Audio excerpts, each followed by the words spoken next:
Quand on dit que l'algorithme échappe, c'est un peu frankensteinien, vous voyez ce que je veux dire ? Il y a des choses qu'on ne comprend pas parfois, il y a des choses on essaie de... Mais du coup, on va creuser. Il faut se rendre compte de comment on interagit avec ces algorithmes au quotidien, de façon à pouvoir conserver aussi un libre arbitre. Il faut qu'on arrive à autoriser les IA, les algorithmes, tout en les encadrant fermement. Il ne faut pas aller dans le sens de l'interdiction bête et méchante, sinon on risque de ne pas profiter des bénéfices et de revenir en arrière. Docteur en sciences, chercheuse, entrepreneuse, Aurélie Jean a écrit plusieurs livres qui nous expliquent la logique des algorithmes. Dans son ouvrage « Les algorithmes font-ils la loi ?» paru en 2021 aux éditions de l'Observatoire, avant même ChatGPT, elle explore nos relations avec l'intelligence artificielle. Lorsque je l'interviewe en novembre 2021, c'est l'algorithme de recommandation de Facebook qui est dans l'œil du cyclone. Les questions de fond soulevées à l'époque sont toujours d'actualité aujourd'hui. Bonjour Aurélie Jean. Bonjour Jérôme Colomin. Merci d'être dans Monde Numérique. Alors, que se passe-t-il avec l'algorithme de Facebook qui apparemment privilégie les contenus haineux, complotistes, etc. Est-ce que, comme disent certains, il est devenu fou et on ne sait plus comment il marche ? Alors, déjà, l'algorithme n'est pas coupable, ce n'est pas une personnalité juridique. Les seuls coupables sont les gens qui les conçoivent, les utilisent aussi, attention, il ne faut pas nous écarter du cercle, et puis les gens qui les testent, qui les vendent, etc. J'ai lu ça et j'entends beaucoup les gens dire oui, l'algorithme échappe au concepteur. Non, l'algorithme n'échappe pas. Je ne connais pas un concepteur qui dirait ça, Jérôme. C'est-à-dire que ce qui se passe, c'est que lorsqu'on développe un algorithme d'apprentissage machine, en fait, on va l'entraîner sur des jeux de données qui représentent les scénarios sur lesquels l'algorithme va répondre à une question, résoudre un problème. Donc la logique de l'algorithme est construite implicitement, on ne la contrôle pas strictement. Cela étant dit, et c'est tout le sujet de mon livre, il y a des moyens pour extraire même en partie la logique de cet algorithme avant l'entraînement, ce qui veut dire de tester les données d'entraînement, pendant l'entraînement et une fois que l'algorithme est entraîné. Pour qu'on comprenne bien Aurélie, est-ce qu'on peut prendre un exemple ? Alors, je donne un exemple que je donne dans le livre. C'est une équipe de Washington, une équipe de recherche de Washington qui crée un algorithme pour identifier sur une photo un husky. Vous savez, les chiens de montagne. Et donc, et c'est un très très bel article, qui est un article dont le sujet est justement aussi le sujet de mon livre, qui est l'explicabilité algorithmique, comment on extrait la logique de l'algorithme. Et en fait, ils ont fait un exercice intéressant. Donc, ils ont donné à l'algorithme des photos de husky ou pas de husky, donc des photos de chiens, des photos de chats, des photos d'individus, des photos de paysages, et l'algorithme identifiait très bien le husky sur l'image. Sauf que ils ont appliqué dessus des méthodes d'explicabilité, des calculs d'explicabilité, et ils ont remarqué que l'algorithme n'identifiait pas un husky sur un chien, mais identifiait de la neige sur la photo. Ça veut dire quoi ? Et c'est intéressant. Ça veut dire que l'algorithme, en fait, ne faisait associer à husky une photo, il y avait de la neige. Et parce que les huskies sont toujours photographiés dans la neige. Exactement, sauf que c'est un biais. Et surtout, l'algorithme ne fait pas ce pourquoi il a été développé et imaginé au départ, qui était identifier un husky. Je vous dis ça parce que on aurait donné un renard dans un paysage montagneux, il l'aurait identifié comme husky. On aurait donné à l'algorithme une photo de husky dans un paysage de Bretagne. Il aurait sûrement, parce qu'en Bretagne il neige pas, il aurait sûrement identifié husky comme pas husky. Donc il n'y a pas de husky. Donc je dis ça parce que c'est un exemple où en fait l'algorithme, quand on dit que l'algorithme échappe, c'est un peu frankensteinien. Vous voyez ce que je veux dire ? Bien sûr. Il y a des choses qu'on ne comprend pas parfois. Il y a des choses on essaie de... Mais du coup, on va creuser. Et il ne faut surtout pas déculpabiliser Facebook. C'est-à-dire que Facebook doit développer, c'est le sujet encore une fois de mon livre, développer des bonnes pratiques de développement, de tests et d'usage de ces algorithmes. Et c'est là-dessus qu'il faut travailler, même dans le cadre des prochaines régulations qui vont arriver. On va parler de la régulation. Mais vous écrivez, en effet, dans votre livre, les algorithmes ne sont ni sexistes, ni racistes, ni coupables. Les responsables sont ceux qui les conçoivent et donc aussi ceux qui les utilisent, voilà. Qui les entraînent. Exactement. Mais nous tous. Typiquement, pour éviter ce biais de la neige, qu'est-ce qu'il aurait fallu faire ? Eh bien, justement, il aurait fallu, c'est ce que dit le papier, c'est un papier de recherche, dire justement, il faut appliquer des méthodes d'explicabilité avant l'entraînement, c'est-à-dire sur les données elles-mêmes. Donc on aurait identifié sur des données des occurrences d'apparition de montagnes sur les photos, et donc on aurait dit tiens, il faut qu'on aille mettre d'autres paysages, etc. Pendant l'entraînement, alors ça dépend, mais c'est surtout sur des algorithmes de catégorisation. On va mettre un champ supplémentaire dans les champs de metadata qui va être la raison pour laquelle il y a un husky ou pas. Et puis après l'entraînement, c'est ce qu'ils ont fait. C'est-à-dire qu'ils ont appliqué des méthodes de calcul pour justement se rendre compte que l'algorithme ne faisait pas exactement ce pourquoi il avait été imaginé au départ. Donc c'est vraiment des méthodes de test. Et puis Il y a des méthodes techniques et des méthodes non techniques. Les méthodes techniques, c'est ce que je viens de vous dire. Et puis les méthodes non techniques, ça va être de travailler avec les gens du métier. Par exemple, sur le sexisme. Je ne sais pas si vous vous souvenez, il y avait un cas il y a 1 an de l'Apple Card, de l'application d'Apple Card, vous vous souvenez? Oui. Si vous voulez rappeler un peu. Oui, en fait, c'est la carte d'Apple et il y avait un partenariat avec une grande banque, ils octroyaient des crédits et on s'apercevait qu'ils octroyaient plus facilement des crédits aux hommes qu'aux femmes. Exactement, et des crédits jusqu'à 10 à 20 fois plus élevés pour les hommes, à même conditions fiscales et à même revenus. Et en fait, ils se sont rendus compte que Goldman Sachs, donc, qui est la banque qui a développé cet algorithme, l'avait entraîné sur les lignes de crédit passé. Et forcément, même si vous ne demandez pas le genre à la personne, vous savez que le genre est étroitement lié au métier que vous exécutez, par exemple. Et donc, c'est vrai qu'on s'est rendu compte que parce que les femmes ont eu une émancipation économique, elles ont des lignes de crédit plus élevées aujourd'hui qu'il y a 20 ans. Et donc, l'algorithme n'a fait que reproduire une représentativité statistique du passé en conditions systématiques du présent, créant par la même occasion un certain sexisme. Mais l'algorithme n'est pas sexiste. Et là, typiquement, on aurait pu éviter ça. On aurait pu déjà, on aurait pu déjà, encore une fois, appliquer des méthodes de calcul sur le jeu d'entraînement et réaliser qu'il y avait une disparité entre les hommes et les femmes sur les lignes de crédit qui avaient été accordées. On aurait pu également aussi mettre des méthodes de calcul a posteriori et se rendre compte qu'il y avait des disparités, des différences entre les hommes et les femmes. L'algorithme ici a clairement pas été testé. Vous voyez ? Et dans la méthode non technique, il aurait fallu et je ne sais pas comment Goldman Sachs travaille, mais il aurait fallu que les équipes techniques travaillent main dans la main aussi avec des financiers beaucoup plus proches et puis de les challenger. Et vous savez, les personnes du métier, elles ont une logique, elles connaissent ce qu'elles font, c'est leur métier, donc elles se seraient rendues compte en fait de ce genre. Il ne faut pas lâcher les informaticiens tout seuls. Les scientifiques et les ingénieurs travaillent toujours main dans la main avec le métier, et moi je me bats pour ça. Et vous le savez, vous, dans le domaine médical notamment. Oui. Voilà, moi je le dis toujours, je n'aurais jamais pu faire ce que j'ai fait sans travailler avec des médecins. Aujourd'hui, je travaille avec un docteur qui s'appelle docteur Philippe Bénélouche. Sans lui, j'aurais pas pu faire l'algorithme. Jamais, parce que c'est lui qui a apporté sa vision. C'est lui qui m'a donné l'idée de comment entraîner cet algorithme. C'est lui qui... Et ça, il faut avoir l'humilité et beaucoup long. Enfin, un bon scientifique, un bon ingénieur. On va dans le bon sens aujourd'hui ? Parce que du coup, de l'IA, on en met partout. Vous avez raison, ouais, on en met partout. On va dans le bon sens, oui et non. C'est-à-dire qu'on va dans le bon sens technologiquement pour aller vers des technologies de rupture et innover au sens noble du terme, c'est-à-dire améliorer la qualité de vie de l'humain et de notre monde. Cela étant dit, c'est aussi le sujet du livre, c'est qu'on est au bout d'un chemin. Et que moi qui crois beaucoup à l'autorégulation, à savoir, moi Aurélie Jean, en tant que scientifique, je développe des algorithmes selon une certaine régulation que je m'impose, des bonnes pratiques de développement, de tests, de conception, de réflexion.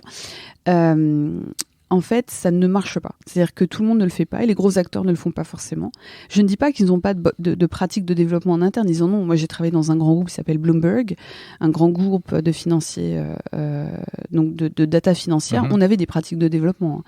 Maintenant, ce que je dis, c'est que il y a des grands groupes où en fait les pratiques ne sont pas assez réfléchies, les tests ne sont pas faits. C'est une évidence. Enfin, sinon, on n'aurait pas des erreurs comme on en voit aujourd'hui.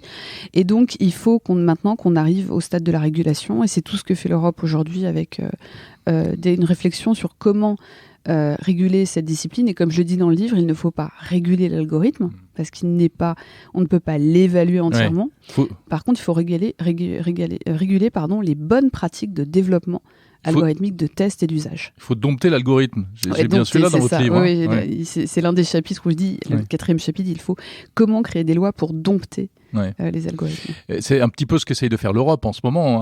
Et en triant le bon grain de livret, on va essayer de favoriser la bonne IA, entre guillemets, parce qu'il ne faut pas brider l'innovation. Surtout pas. Et en même temps, se préserver au maximum de la mauvaise IA ou des effets pervers. Exactement. Et surtout, comme vous l'avez très bien dit, il faut construire des lois de façon à encourager l'innovation tout en protégeant l'individu.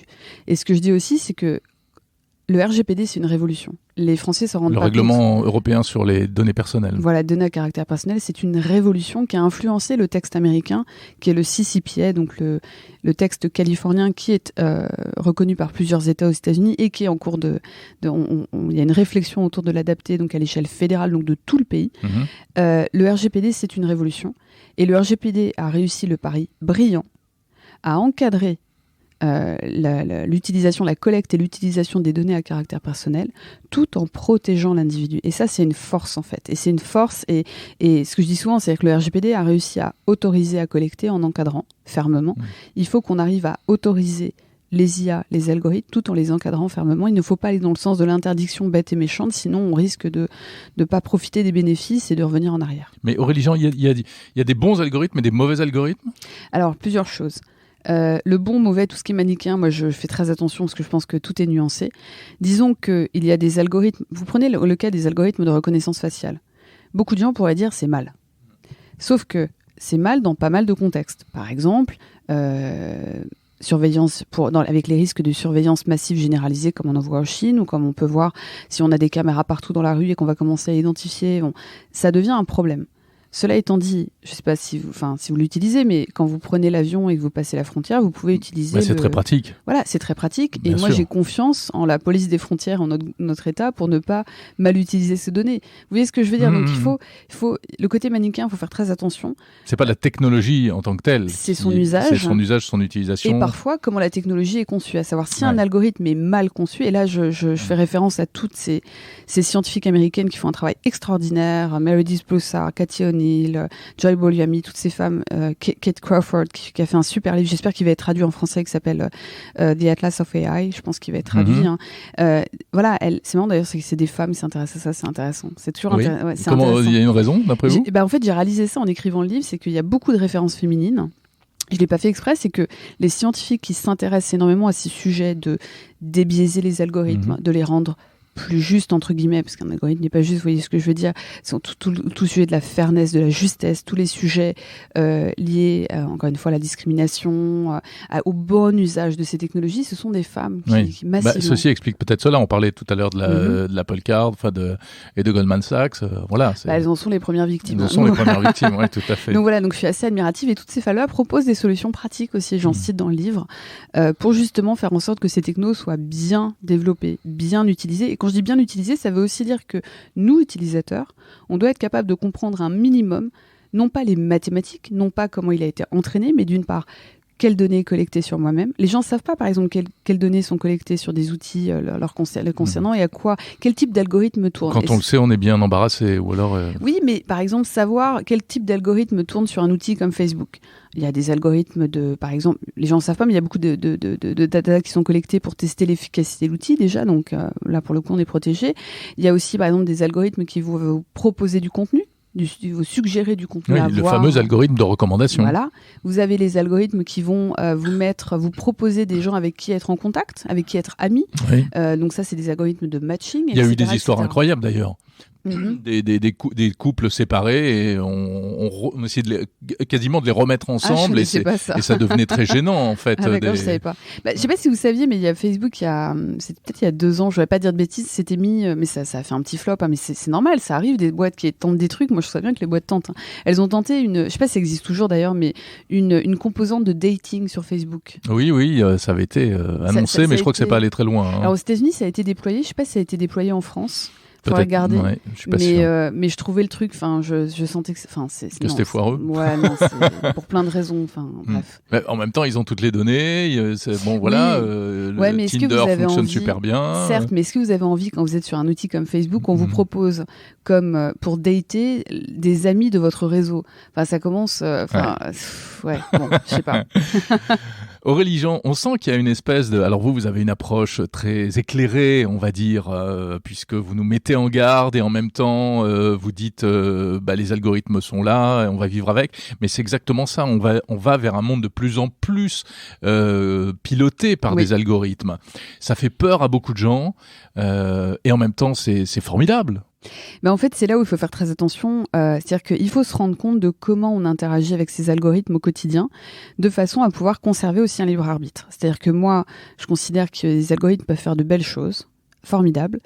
Après, ils peuvent aussi vous faire des choses, mais ça ne veut pas dire qu'il faut les utiliser. Par exemple, je sais pas vous concernant, mais moi, quand j'utilise une technologie dans laquelle il y a des algorithmes pour me définir le chemin le plus court pour atteindre un point donné à pied, je vais pas forcément suivre le chemin qu'on me propose. Ah parce bon, que, zut alors, moi j'adore ça. Non, parce que en fait, le chemin qu'il me propose n'est pas forcément le chemin qui me qui me plaît émotionnellement. Je sais pas si ça vous est déjà arrivé. Oui, ça c'est vrai. Oui. Parfois, on... Oui, et puis je sais pas si ça vous arrive, moi ça m'arrive tout le temps, très régulièrement. Quand je vais un point A à un point B, tous les jours, à un chemin que je fais habituellement, le chemin que je prends pour y aller n'est jamais le même chemin que je prends pour le retour. Il y a une raison à cela, parce que vous avez le chemin, vous avez vous voyez les choses. Il faut que ce soit plaisant. Voilà, exactement. Ouais. Donc, en fait, c'est pas parce qu'un algorithme vous propose des choses qu'il faut forcément les suivre, il faut aussi s'écouter. Et je pense que c'est plus ça, c'est arriver à comprendre. Voilà, il y a des choses qui sont de notre propre choix et de nos émotions. Dans votre livre, vous parlez de ce système... tiens, d'ailleurs, petite parenthèse. On confond souvent algorithme et programme. C'est pas la même chose. Tout à fait. Non, c'est pas la même chose. Un algorithme... Alors déjà, aujourd'hui, quand on parle algorithme, c'est un algorithme numérique, c'est-à-dire qu'il est destiné à être implémenté dans un programme informatique pour tourner sur un ordinateur, un téléphone portable, peu importe. Mais l'algorithme est bien plus ancien, on le sait, il date même avant notre ère, de l'époque d'Euclide. Maintenant, un algorithme, c'est littéralement, en fait, moi je le définis souvent comme ça, c'est une liste d'opérations à exécuter selon une certaine logique pour résoudre un problème ou répondre à une question. C'est du coup une méthode de calcul. C'est une recette de cuisine, quoi. Alors moi, je dis souvent, une recette de cuisine, c'est un algorithme, mais un algorithme n'est pas une recette de cuisine. Parce que je fais attention aux comparaisons qui sont tellement simplistes qu'après, on a du mal à expliquer des concepts un peu plus complexes. Ouais. Mais voilà, donc un algorithme, c'est une méthode de calcul qui peut être à la main, qui peut être implémentée dans un programme informatique, etc., etc. Oui, dans votre livre, vous parlez beaucoup de ce système américain pour la justice et la police, pour faire de la justice prédictive, avec des biais pas possibles, puisque ça a conduit à soupçonner, à imposer des sanctions plus fortes ou plus de contrôle à des populations noires, en se basant sur des études d'antériorité, etc. Mais bon, ça veut dire quoi ? Il faut jeter ce principe de justice assistée par informatique à la poubelle, ou bien il faut juste l'améliorer ? Alors, plusieurs choses. Donc là, on vous parlait de PredPol, Predictive Police, qui a été lancé dans la ville de Los Angeles, qui a d'ailleurs été arrêté le 21 avril 2020 à cause de discrimination. Alors moi, je parle beaucoup de justice algorithmisée. Dans mon livre et dans une note que j'avais fait pour la Fondation Jean Jaurès avec Adrien Badevant et Victor Storchan, c'est-à-dire que l'algorithmique peut aider la justice, elle peut éclairer les acteurs de la loi, ça peut être l'avocat, ça peut être le juge, ils peuvent les éclairer, mais il y a des choses sur lesquelles il faut faire très attention, et par exemple, PredPol, qui est comme vous l'avez très bien dit, qui est un outil qui allait donner chaque jour à la police de Los Angeles les lieux à patrouiller et les personnes à approcher. En fait, il y a eu des discriminations envers des populations noires et hispaniques de la ville, donc principalement pauvres, malheureusement, parce qu'il y a un lien, une corrélation. Et, oui, le lien, il est entre pauvreté et délinquance, c'est pas entre ethnie et délinquance. Voilà, et du coup, une personne noire avait forcément plus de risques d'être approchée, et les zones qui étaient patrouillées, dans lesquelles on trouvait des crimes, étaient encore davantage patrouillées, donc il y avait vraiment une stigmatisation de ces quartiers et de ces gens, donc c'était vraiment très grave. Maintenant, il y a des cas, par exemple, en France, je connais pas des cas de police prédictive, mais même si j'aime pas le mot prédictive, moi j'appelle ça la justice algorithmisée. Il y a un cas qui s'appelle DataJust. Je sais pas, les gens connaissent pas beaucoup, mais en fait c'est un grand programme français qui est vraiment intéressant, et ils ont développé un algorithme récemment. Alors attention, il faut voir comment il est testé, etc. Mais ils se sont rendus compte d'une chose, c'est que les indemnités reçues par les gens pour des préjudices corporels étaient très différentes en fonction que le cas était jugé à Toulouse, à Paris, à Lille, à Marseille, à Rennes, à Strasbourg. Ce qui va à l'encontre du principe d'égalité face à la loi. Vous voyez ? Oui. Et donc, du coup, avec parfois des grosses différences. Et c'était pour le même quoi ? préjudice corporel. Des biais. Nous avons des biais en tant qu'humains, les différences de culture entre les régions de France, plein de choses. Le niveau de vie, voilà, etc. Je ne sais pas s'ils ont été jusque-là, mais en tout cas, il y a des différences. Et donc, ce qu'ils ont fait, c'est qu'ils ont décidé d'avoir un algorithme qui proposait des indemnités, une idée d'indemnité pour un certain type de préjudice corporel, de façon à faire en sorte que tous les gens étaient égaux face à la loi. Et pour ça, ils ont récupéré toutes les indemnités reçues pour des préjudices corporels du passé par la Cour de cassation, ce qui leur a permis d'entraîner un algorithme et d'avoir justement, à partir, je crois qu'il y avait plus d'une quarantaine de paramètres, ils ont pu du coup proposer, avoir un outil qui suggère une indemnité. Suggérer ne veut pas dire fournir une vérité absolue, ça veut dire le juge, il a quelque part une grille, mais les grilles existaient déjà, hein, mais là c'est quelque chose de beaucoup plus fin, beaucoup plus pertinent. Ça permet d'uniformiser. Voilà, donc ça c'est un des outils intéressants à explorer, quoi. Et il y en a un autre dans le même genre qui vise à uniformiser et qui s'attire les foudres, c'est Parcoursup. Parcoursup, c'est bien ou... Moi Parcoursup, je connais pas l'algorithme, il faut que je regarde, donc on a beaucoup parlé de transparence ou d'absence de transparence, précisément. Alors, il y a plusieurs choses. Les algorithmes utilisés par l'État doivent être transparents. C'est important. Moi, je ne défends pas la transparence à tout prix. Parce que pour l'État, oui. pour les outils publics, oui, mais la transparence doit toujours être accompagnée par un document et des supports pédagogiques pour permettre aux gens de comprendre comment l'algorithme fonctionne. C'est fondamental parce qu'on l'a vu récemment avec l'algorithme d'Affelney, qui n'a pas, enfin, l'algorithme en soi a fonctionné. C'est juste que les gens l'ont utilisé de manière biaisée, même si je pense qu'il y avait des erreurs dans l'algorithme. C'est ce que j'ai vu, mais j'ai pas tout suivi. Les gens l'ont utilisé de manière biaisée, ce qui fait que l'algorithme n'a pas fait ce pourquoi il avait été développé pour ces gens. Donc il y a eu des catastrophes en fait chez certains élèves, et ça, faut pas accepter ça. Même si l'algorithme fonctionne dans 90% des cas, les 10% où ça marche pas, il faut absolument faut les traiter à la main. On peut pas se permettre en fait parce qu'on touche à des gamins, on touche à des humains, on touche à des destinées, des avenirs, bref.